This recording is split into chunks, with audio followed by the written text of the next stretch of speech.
right. Welcome to the show. How's it going? Got my main man, Jim, in the house.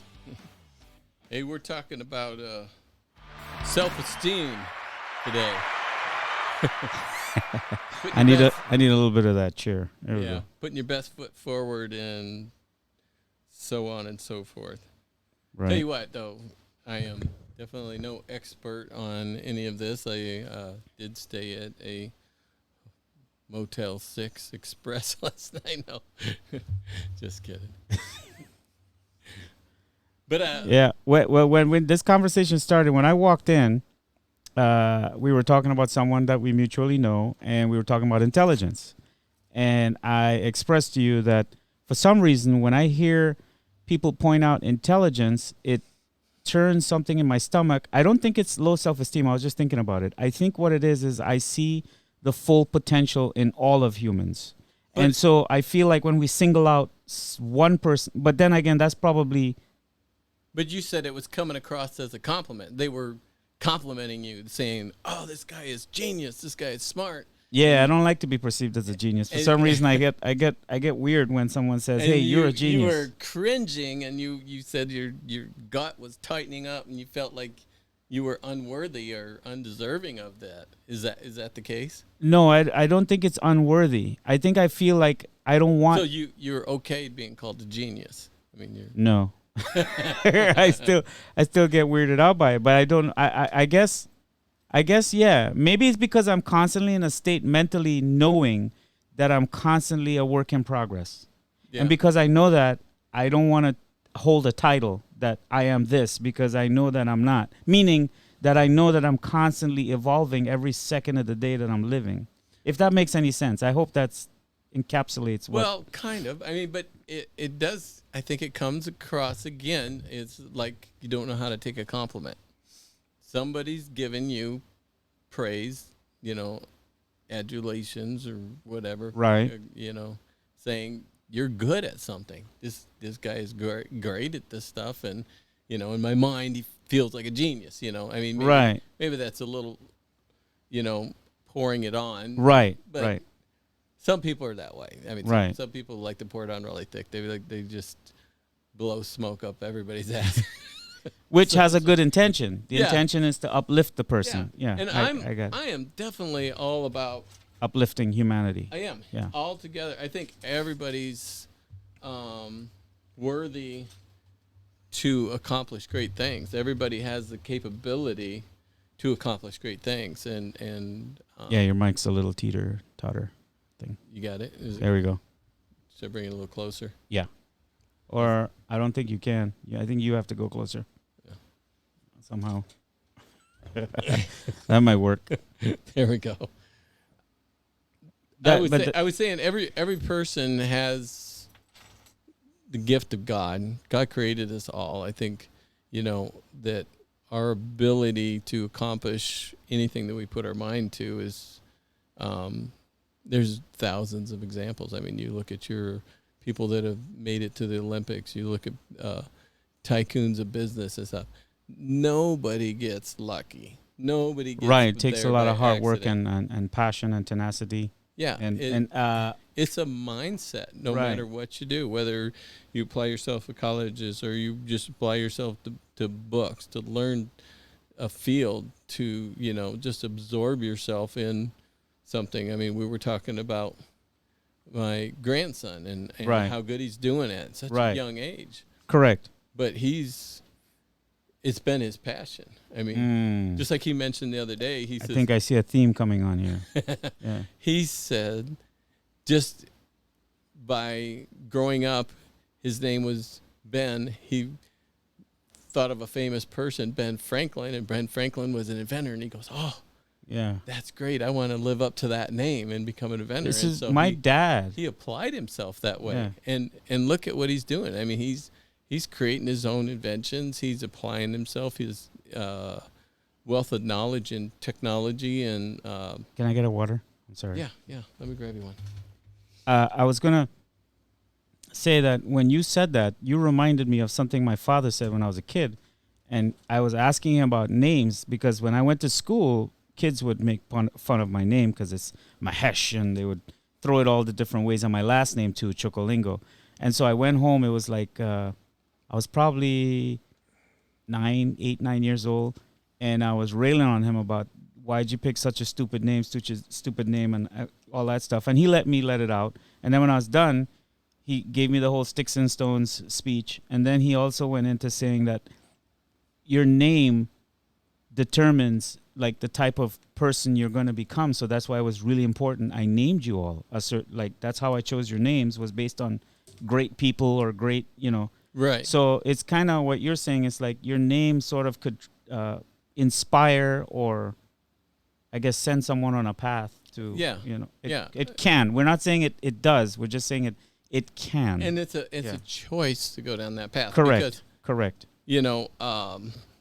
My last name is Widman, but my friends growing up at the younger ages always called me Wild Man. So Wild Man. So I got to be wild when I was in my youth. That's interesting because when you get labeled a certain way, you notice we take on that label to a certain extent. Oh yeah. Yeah.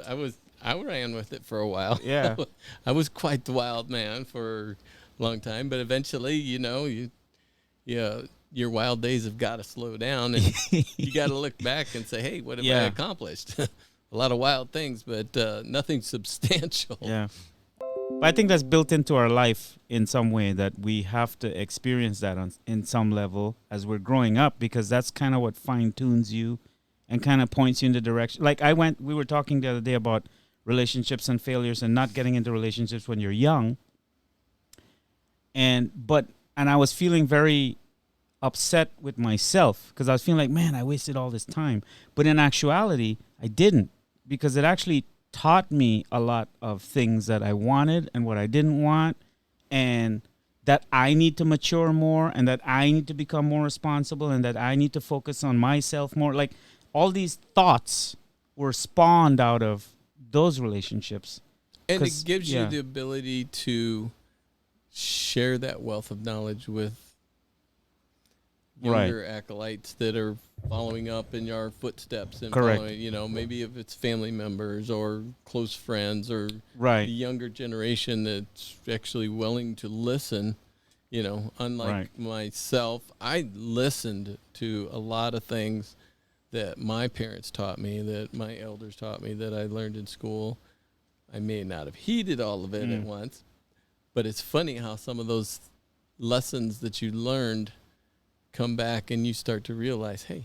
Yeah, he was like my grandma. I always hear my grandmother's voice in my head when I was in high school. And she would always say this statement in Spanish. She would say to me, Mahesh, focus on yourself and forget girls. Girls will always come later. And I never paid attention to her. What was the phrase in Spanish? How did it go? Oh, it was like, Mahesh, enfoca en tu vida. Olvídate de esas cosas de mujer and all that stuff. Just focus on your life. Now, not just her. I think I remember my mom also saying the same thing. She probably heard it from her mom. Yeah, kind of how that generational thing happens. Yeah. And then as you go through everything and you think back, you're like, man, they were all trying to warn you. And that's always the case. Somebody's always trying to warn you who's been ahead of you, right? Right. And as a kid, you're like, whatever.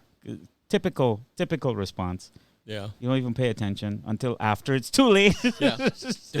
Don't touch the stove. It's hot. Yeah. And then you touch the stove and you go, oh, that's why. Oh, so that's what hot is. Okay.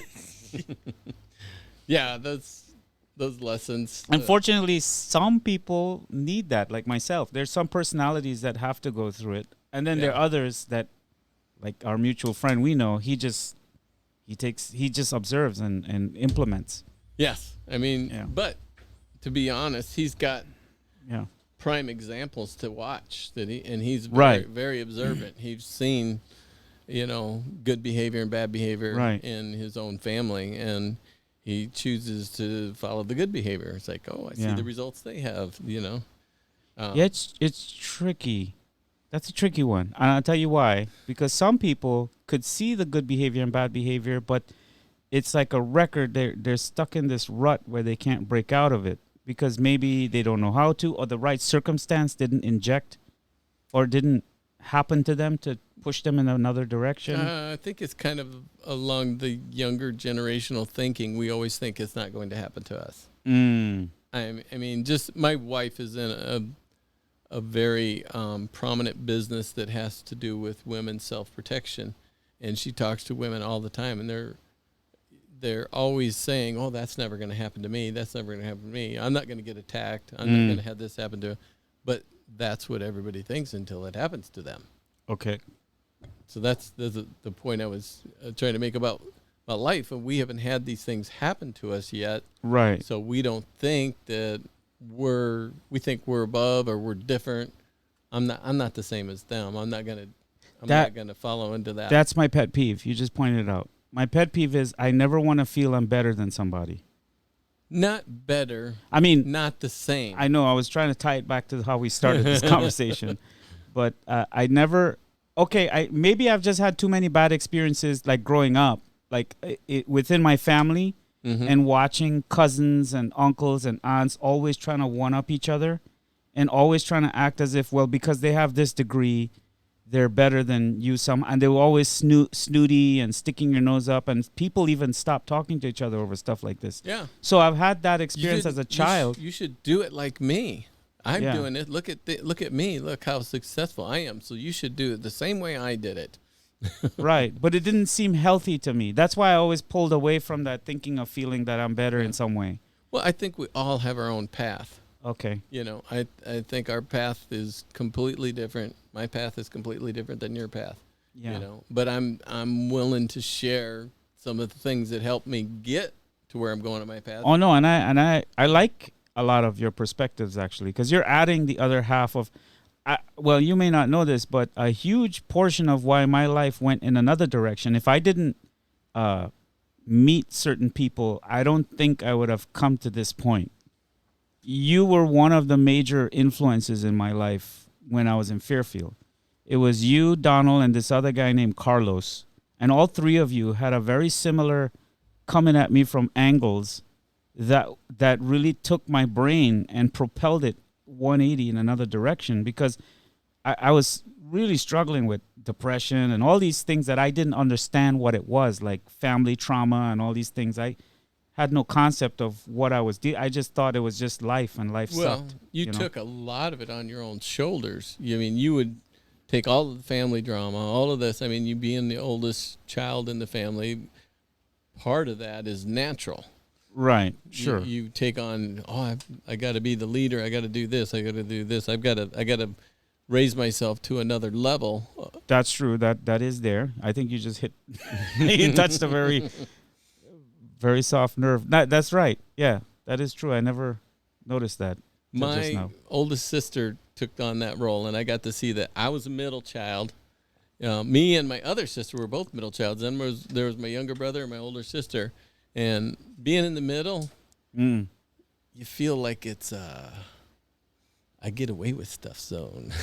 Really? Yeah. The middle child? Oh yeah. I wonder if I don't know. I'm curious to see. I don't have to be the number one child. I don't have to be the example setter. And right. I'm not the baby either, so they're not gonna focus on me. So you kind of disappear into the woodworking for a while. Right. You know. For a while. So till you get into trouble, and then all eyes on you. Yeah, that's how it happens. I bet you more middle children probably become black sheep in the family versus the baby of the family and the oldest. Sure, in a traditional family, yeah. Yeah. In my family, it's weird. Everybody took a life of their own, which... Yeah, if anybody's listening out there to this, and they've had the same experience of being a middle child, and they felt that they're the black sheep, let us know. Yeah, leave a comment down below. Let us know. We're curious. I'd be curious to find out how common that is. I think it's more. We should put like a little poll and then have a percentage thing. I'll figure it out. I'll see if I can put something at a link where you can click on a poll. I know some podcasters do that. Yes, I was a middle child, but I became the most successful child in the family. See, there it is. And everybody's success is rated differently. That's right. My oldest sister, she's been married a few times. She's with a husband now that she loves quite a bit, and they've got a nice house, a nice place in Washington, and she's she's worked for the government for most of her life, so she Mm. feels that that's a very successful career, and she was able to That's retire true. from the government. Success is relative. Is that Yeah, what we're saying? yeah. Relative In to her your, mind, she accomplished everything. She worked for the government. She went overseas, worked in China, and worked, Wow. worked. I mean, kind of like what she your always- dad did. Your dad yeah, went to China too. Yeah. yeah. Your dad, by the way, Jim's father was in China during the Tiananmen Square thing, which I thought was pretty cool. Yeah. I went over and met and talked to them, and they told me that it was pretty amazing story. I don't know if they told you how they left and how they had to like get ushered out and keep their heads down and get back to the hotel and then get My out of dad there. shared quite a few stories of traveling and things that they Yeah. went through and kind of under the radar type of stuff, Yeah. you know. So nothing I want It's amazing. It's amazing how history. I mean, you hear about history, but then you forget that you're a part of that history, and then you hear people in your family talking about stuff, and it. Well, and you remember the bombing in Atlanta, Georgia during the Olympics? Yeah. We just left there. Now, we weren't at the Olympics, but we just left Atlanta, Georgia when that had happened. My Darcy and I was on a trip out there, and it was like, holy smokes, you know. I kind of had something like that in India happen. There was a bombing. Like I drove past this building, and then like not even about 2 blocks down the street, we hear a loud bang, and then we go back, and it's an explosion, and it made the news. It was a national news in India that there was this terrorist attack from Pakistan. Holy smokes! And we don't know. That was just the alleged, you know, report. I mean, for all we know, it could have just been a Molotov cocktail in some. But yeah. You know, but it's terrible that that's yeah. an everyday occurrence now somewhere in the world. Yeah. It's going on, but and Pakistan came out the next day and said that it wasn't them, had nothing to do with it. So it looks like that story was there was an attempt to use that story to start some kind of political engagement with Pakistan. Right. This is why it's so important to really cross-reference and get all angles to a story, because look at how simple that was, right? That thing could have caused 2 countries to go to war. Right. Right? Right. And it took them coming forward and saying, hey, slow down. That had nothing to do with us. You know? And let's work together to find out who it is, which they did. I think they did find the actors, and it turned out to be some political. Sorry, I left my phone on. Apologies. Is it an important call? No, not yet. Okay. He can wait. He'll understand. So, and he better be subscribed. Please subscribe below. Yeah. Give me a thumbs up. Hit me on the like. Leave a comment down below. Yeah. Share the video. Tell others about it. If we're on Rumble, hit a plus. Give me a Rumble. There's so many. Oh, I got to take this one. This one's an important call. All right, we're gonna pause and come back. Okay, we'll bring us back in. All right, and we're back from break. All right, my friend. Let's go ahead and wrap this up. Jim's got to be out of here in a few minutes, so we're going to go ahead and wrap up with what we were talking about. It is Friday. Friday, 7/22/2022. Wow. That's a lot of 22s in that. I am going home and making some BLTs. I'm fresh tomatoes and bacon. BLTs, huh? What kind of bread do you use? Bacon, actually, because I'm on this keto diet, I make this bread recipe. It's called Wonder Bread. It's made with almond flour, egg, and I know Wonder Bread. That's not a keto bread. they're nicknaming it Wonder Bread. Oh, okay. Because you know the original Wonder Bread is that white bread in the thing. With the balloons. Yeah. It's like clown bread. Yeah, it is clown bread. Yeah, I mean, there's no nutritional value in that stuff whatsoever. None of it. It's amazing what we eat, man. Yeah. Yeah. No, this stuff is actually very simple to make.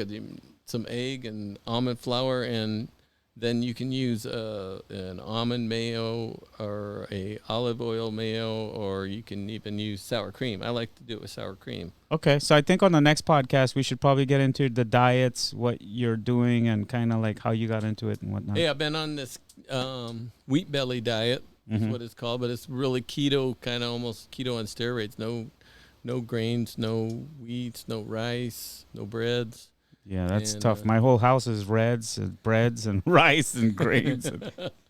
Yeah, And I've tried to, but some people, it's like taking away drugs, man. I Yeah. mean, like for example, You with my wife, she do- cannot stop rice. If I tell her right now we gotta drop rice, Oh, she would freak out. you do go through a little withdrawal phase. Yeah, it's I figured. something just, but I've figured out how to accomplish and make all of my favorite foods. I know how to Yeah. make pizza with the mozzarella and almond flour pizza crust. I figured out how to make tacos. I'm like you. Like I like trying stuff out. Yeah. I wanna. Don't worry, I'll get her there. There's always Soon you as she find falls your in love favorite with me. food, I'll find a way to keto it. All right. A lot of people, lasagna. One Yeah. of my favorite foods because we don't do pasta anymore. So That cake was good. I had that keto cake. I think did you have some of my lasagna with the cabbage noodle through it? No, That was. yeah, you did have. Yeah, some I one did time. have. Yeah, that was good. Yeah, Even though it turned out to be beef, but that was okay. Sorry about that. It was okay. I forgave myself after. I thought I prayed that whole you night. didn't talk to me for like 2 days, and I thought, oh my god. Oh no, I he just was got really busy. upset. Yeah, no. I really upset him. I'm like, oh no. It takes a lot to. I'm not the type of person to get upset with people. I do, however, when I get overwhelmed, I isolate. That is a problem. That is something I need to work on. That's when I blow up your phone until you answer. Yeah. Yeah. I know, because isolating is no good. Meditating is one thing, but Right. isolating, you're in the wrong head. Yeah, you lock yourself. You go to work, you come home, you lock yourself away, and you're all like you're avoiding. thinking is thinking. It's Yes, terrible correct, stuff. I mean, all correct. it does is push you down into that little container where you're going to explode out of it at one point, and whoever's the beneficiary of that explosion is not good. Yes. And coming back to the first thing that started this conversation, that's why it's important to value and acknowledge the compliments and the good things that are pointed out about. Yeah, accept them. I mean, don't go boastful, proud Correct, on correct. yourself. I mean, oh yeah, I'm the best. I'm the Right, best. right, of course. You know, go old Muhammad Ali on you. Have some- I'm the greatest. So- That was his character, but he put himself. That was actually a challenge too, because he had to live up to that. Yeah. So it's like he's challenging himself. He's like, Yeah. if I say I'm the greatest, I have to be the greatest. But that's a different mindset. That's like Yeah. next level. Like Yeah, and Yeah. there's nothing wrong with patting yourself on the back every Yeah. once in a while. I mean, we all got to build self-esteem. I mean, when Right. my biggest fear raising kids, and especially when I was raising daughters, is that they were going to fall into that low self-esteem category that so many women fall into. Yeah. They just critique themselves to death, and they, and it's a vicious spiral down to nowhere that's good. So Yeah. I told my daughters constantly that they're worthy. They're worthy of the best man out there. They're worthy of the best life. They're worthy of the best job, and their self-esteem is great to this day. Their power and the way they feel about themselves and their lives are on wonderful paths. So I'm very proud of all my kids. All right. Well, let's. We're gonna go ahead and wrap up for today. I think that was a pretty good practice run. I will still post it up. So any feedback from you guys out there, or topics you want to hear from Jim and myself, we will continue to respond in the best way possible and kind of give you our thoughts and go from there. And, however lame they may be. Right. No. So anyway, have a great weekend out there. All right. Have a everybody. great weekend, everyone. And happy Friday. And thanks for listening. All right. Take care.